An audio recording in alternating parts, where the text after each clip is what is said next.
Makikita nyo, meron tayo, sabi ko, 3 button, no? Stop, start, si jog. So, may mga kapiraso tayong wire. So, yan yung ating, yan yung ating diagram. So, ito yung gagamitin natin contactor muna, no? So, may setup na ako dito, guys. Pero, wala pang ang nandito pa lang, guys, is line side, no? So, line side dyan.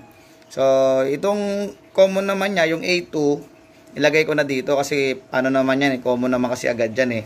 Kung makikita nyo sa diagram, nandiyan na agad siya pupunta sa A2, sa line 2. So, galing dito yan, sa black.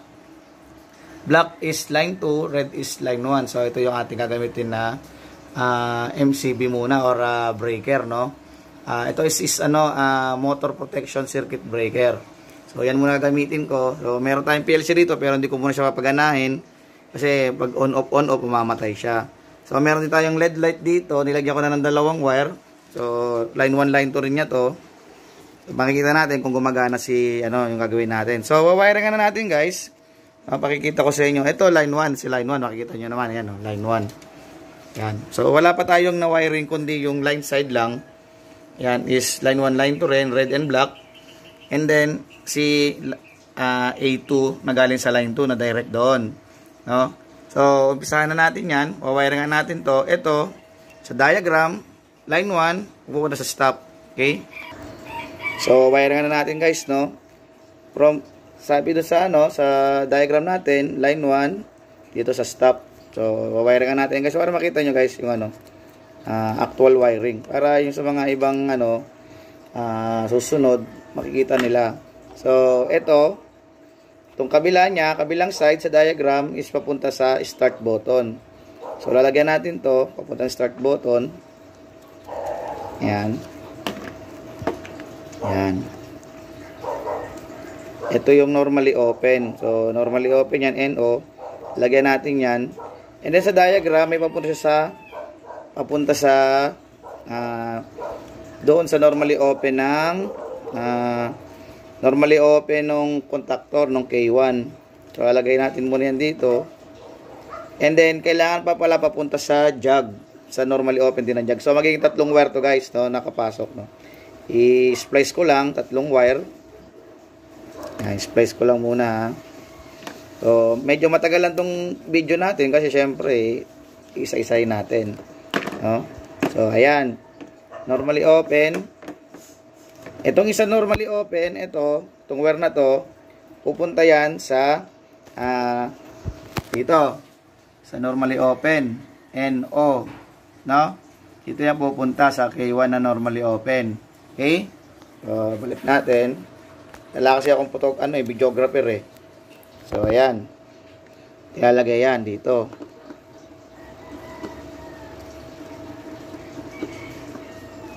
Yan.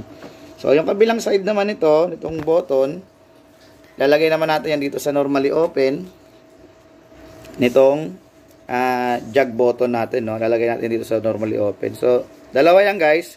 May NO, may NC. So, dito tayo sa NO. Open ko lang. So, nakita nyo, from the scratch, matututo kayo. Dahan-dahan lang. Master or sa mga newbies dyan. So, galing dyan, sa normally open na yan.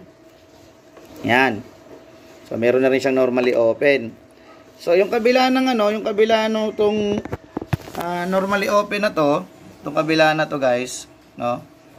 Ayan. Itong kabila na to, kung mapapansin nyo rito sa dito sa diagram, no? Pupunta na sa jug, sa normally closed ng jug. Okay? So, si normally open, pupunta sa normally closed ng jug. So, wire nga din natin, normally closed ng jug. Itong kabila ni K1. Ito. So, titignan nyo, guys, ha. Hirap kasi walang ito. Galing dito sa kabila, pupunta rito sa normally closed ni jug. So, ito, guys, normally closed. Lagay natin dito sa normally closed, no? Yung kabilang normally closed, guys, kung mapapansin nyo rito, magkaka-jump na sila, no? Jump dito, papuntang A1. So, ngayon, yung kabila ng push button, pupunta ng A1.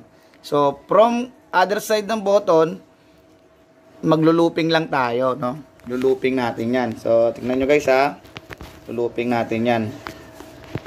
Maglulup tayo.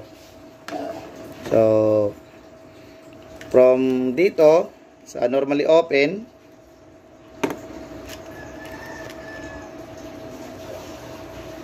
may pasok.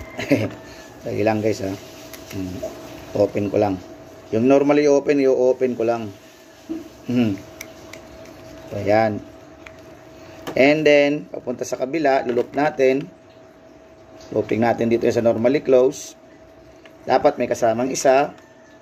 Splice ko muna guys ha. Makita nyo. Splice natin yan. So, i-open ko ulit. Ito kasi common to sa factory guys eh. Sa mga factory na may stop start tapos may jug. No? Common to guys. So, itong dalawa naman, i-splice ko din. Kailangan kasama rin sila, dalawang wire, ayan. Lagay dito naman sa kabilang side ng start button natin. Ayan. Ilagay sa kabilang start button. So, medyo matagal lang kung papanoorin nyo ng tuloy-tuloy. Ayan. So, ngayon, yung kabila na to, itong wire na to, dadali na natin yan dito sa coil. Ayan. Dito na tayo sa coil sa A1, no? So, lagyan sa A1. Siya na kayo ha. Wala tayong videographer eh. Ayan. Shoutout nga pala sa mga nagpapa-shoutout dyan, mga Lodi. So, ayan. No? Meron na tayong stop start with jug. So, lalagyan natin ng ilaw. Lagyan natin ng auxiliary light, no? Para, lagyan natin ng load para makita natin kung gumagana o hindi.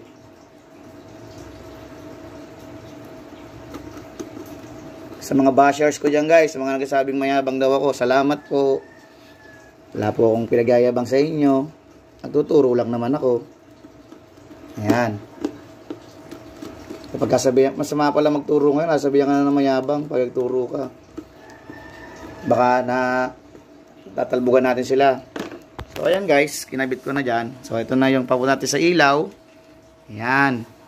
Okay. So, sinundan natin yung diagram. Ayan yung diagram natin. No? Start, stop with inching. So, pa-power on na natin, guys. Yan. Walang cut yan, guys. Ha? Walang cut. So, magsindi yung mga ating So, wala pa siyang ilaw, di ba? Kasi patay pa eh. So, ito yung ating start button.